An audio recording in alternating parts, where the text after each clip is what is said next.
Leo, job done. Thoughts on the game? Yeah, like I thought Ulster threw a lot into the game, didn't they? So, like very spirited performance. You know, you see they're a team. You know, with what we talked to even here yesterday. When you get a new coach comes in, you know, John Fogarty's working with them as well. A few tricks around the scrum that he has, and knows our lads well. And you know, they filled the front line. I think Ulster, like, so they're committed in the tackle.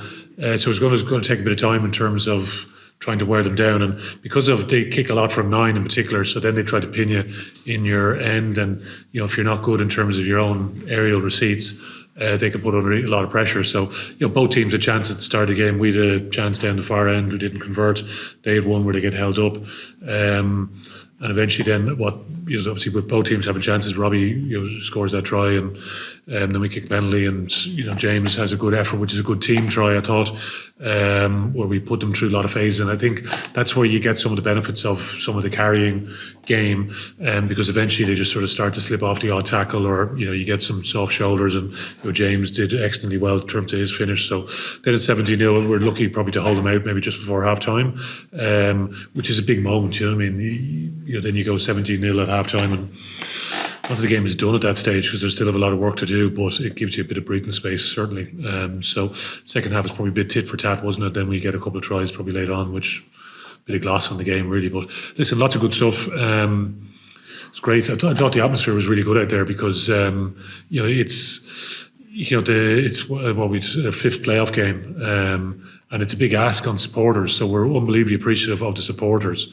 So if you think that's a fifth playoff game, and now we do see for the very brave souls that fancy going and supporting us in Pretoria. But it's a lot, isn't it? So we feel very fortunate and appreciative of the support that we've had during the 5 playoff games that we've had. Or was obviously one's been a final away in London, which we've unbelievable support out there as well. So we've had to ask a lot of our supporters. You probably touched on there a bit, but the fact that you almost had to grind and wait your time to go into the game, and in your classes to tell, that's says a lot about the character of the group. Well, there's plenty of character in the group, that's for certain. Yeah, because you don't get into these knockout games by accident. So everyone is going full blooded at these games. So to still be standing and have a 6th playoff game to look forward to now, so is no easy feat. So there's the players that are on the field. There's all the players that have had contributions during the course of the season to get us to this point.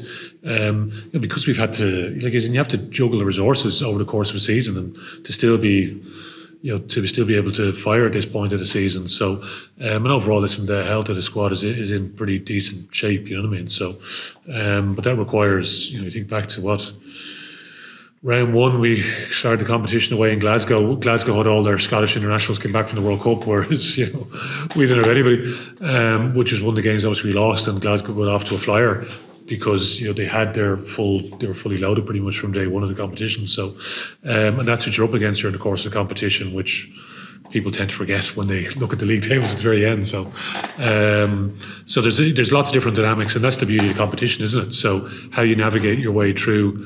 Listen, we'd love to have a home semi-final, but there's great kind of challenge in the next adventure that we have, which is a trip to South Africa. I was just about to touch on that now. You talked about challenges on the pitch throughout the course of the year. Now, logistics-wise, Sky Scanner now, a week's notice doesn't give you a lot of the time really to get such high take. A week's notice we were there ready to play a rugby match. So it's a very unusual dynamic, yeah. And yeah, I don't really want to bore you about the mechanics of how airlines operate on the weekend / don't operate on the weekends. There's a lot of moving parts, let's put it that way. Yes, there is multiple moving parts. So I don't know if you've booked many trips for 45 people on a Saturday night previously, have you? No, sadly not, no. So if anyone has advice, Murray, go on. Surely you've got some advice on this one, right? When would they actually be? Excellent question, Murray. I don't know the answer to that one. The bags are packed. I started packing there yesterday just in case. So we'll be setting sail, all right?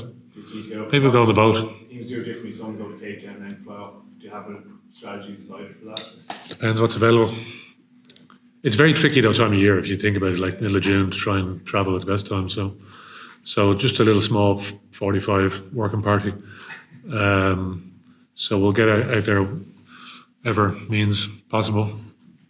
And what kind of challenge do you expect on the pitch? You can see there, but I only saw glimpses of that Bulls game earlier on. So, but you've seen them over the course of the tournament. Munster had a good win over there. Glasgow had a good battle with them. Benetton had played them. Obviously, they played them in the quarterfinals today, but Benetton played them a few weeks ago as well, recently enough. So, we've seen some of those games.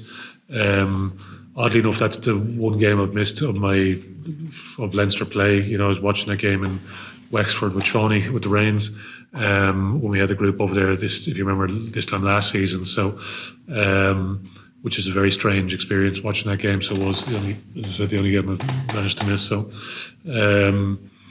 but yeah, listen, they're a good team over there, and it'd be a great challenge. Do you feel the only one after semi-final 2 years ago?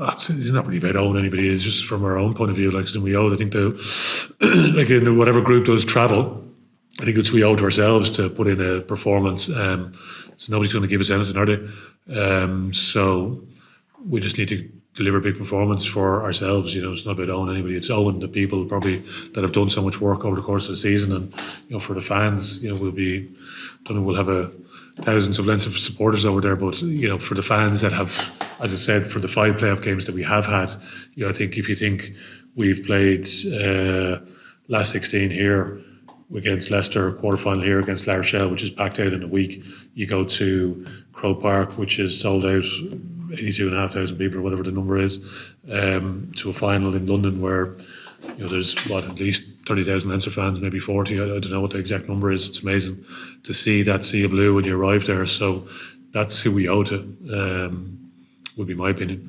That's the type of pressure that's involved in the team. It's not any of this. It's the internal pressure that comes from your supporter base and I guess a competitive group. So I think that's enough motivation, to be honest. Yeah. Do people make too much of the attitude factor, or is it a unique advantage for teams like the Bulls? Possibly when there's sort of at certain times of the year when the altitude plus the heat, but I think at this time of year, it's you see it's obviously it's winter time there. It's probably similar temperature to what our summer is, but I would say I think our guys will be okay.